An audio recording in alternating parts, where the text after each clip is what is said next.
So I'm back. Part 2. We're going to read Galatians 1, 6 and 9.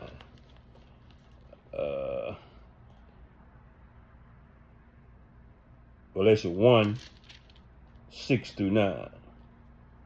I am astonished and extremely irritated that you are so quickly shifting your allegiance and deserting him who called you by the grace of Christ for a different, even contrary gospel, which is really not under another gospel, but there are obviously some people masquerading as teachers who are disturbing and confusing you with a misleading counterfeit teaching and want to distort the gospel of Christ, twisting it into something which it absolutely is not. But even if we are an angel from heaven should preach to you a gospel contrary to that which we originally preached to you, let him be condemned to destruction, as we have said before. So I now say again, if anyone is preaching to you a gospel different from that which you received from us, let him be condemned to destruction. Okay, so the gospel is all about the Christ. It's all about the death, burial, and the resurrection of Christ. It's about you being born again, becoming part of the body of Christ, right? Raised up with him, right? Meaning you have authority and power over darkness, right? Power over the kingdom of darkness. You begin to get power over your flesh and sin as you begin to start your walk and walk with the grace of the Father, right? So now, if I add to that, right? So if I come back and I write or add to a record or write to a record that something else is required other than that, right? Because in Galatians, one of the things that Galatians was doing where they were trying to get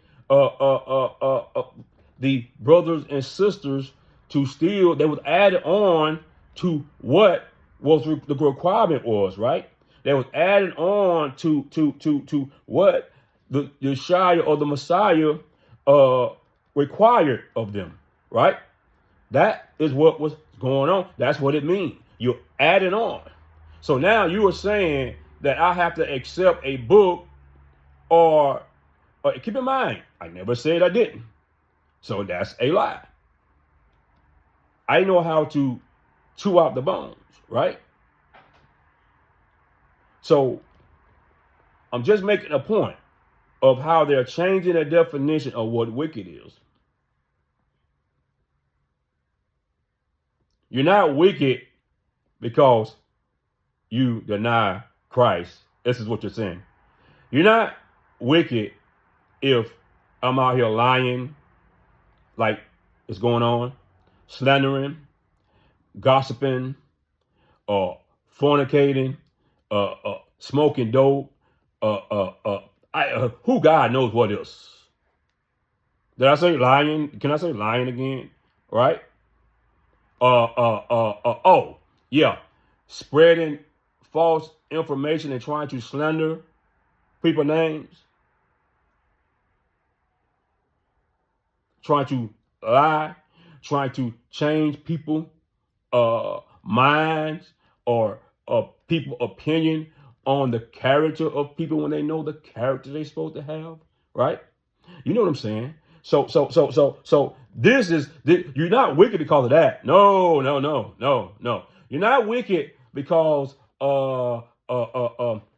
your brother and sister have you wronged the brother and sister, right? You're not wicked for that, right?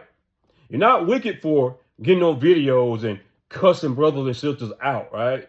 Right? And doing all manners of wickedness, right? Or priestcraft and witchcraft, right? You're not wicked for that, right? But you're wicked if you don't accept a certain book or with or revelation or certain revelations and I remember December 31st, 2019, the brother Ayil said himself out of his own mouth that the book had bones in it. But it's interesting to me that y'all choose to what you're going to accept as bones and not bones. And that's okay. That's on you, right? But with anything anybody come to me and saying, I'm going to go to what the main records say, right? That's me.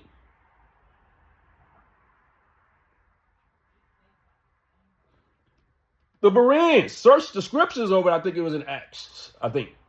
They searched the scriptures, was the Acts, but to see if what Paul was saying was true.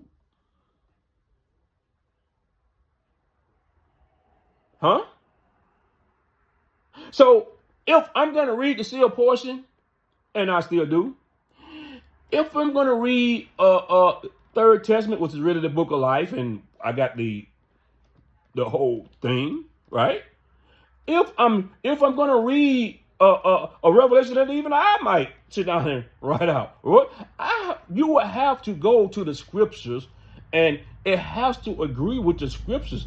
I don't get to come and give you another commandment that supersedes the commandment that was already given to you.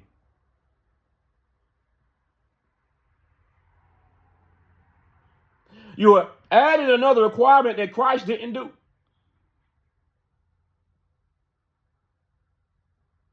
Christ is looking for the intent of your heart.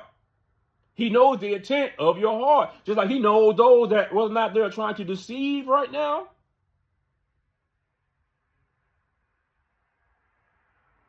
Or, which is what a snake on the left-hand side or the evil side is.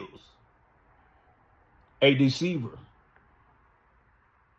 So please, you can stop with who is a snake and what's a snake, who is trying to deceive and who is trying to free you, or the Father is trying to use to open up your eyes so you can be free and no longer held captive to any group or man, because Yeshua is the one that wants your mind and your conscience.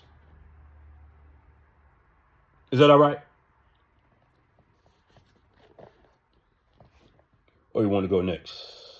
I want to go to see a portion. How much time I got up here?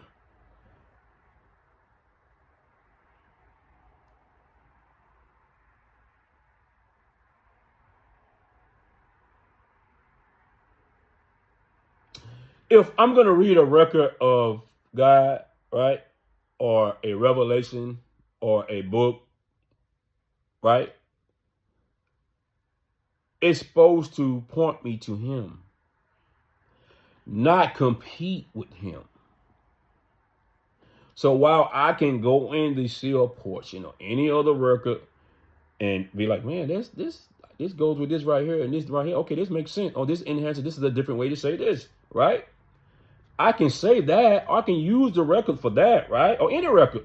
But the record is supposed to clarify, like I said before, not compete with the only one that is able to save your soul, right?